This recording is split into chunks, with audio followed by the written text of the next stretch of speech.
We know that we can create globally accessible methods and variables using the static keyword in Java. However, using the static keyword cannot be that great sometimes because it breaks object-oriented inheritance and overriding and overloading.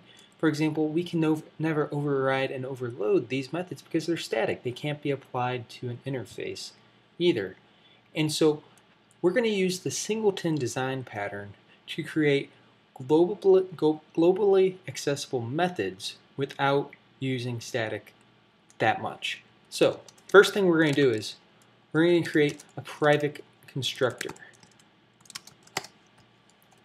Now, just for your information, all methods by default have a public constructor. Even if you don't put it there, Java's going to put one there earlier. So we had one there before earlier, but it just didn't do much. We're going to make it private now.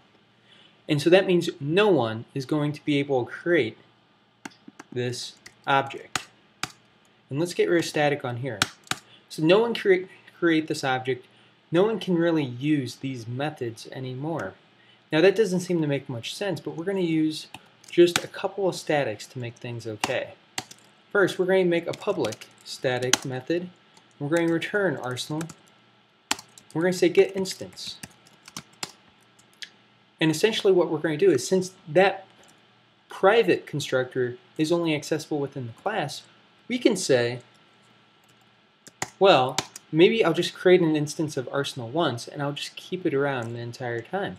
So I can say private static arsenal. Great. Now I can say, hey, if arsenal is equal to null, go ahead and create a new one. And I'm able to do that because I'm inside the class. I can access that private constructor.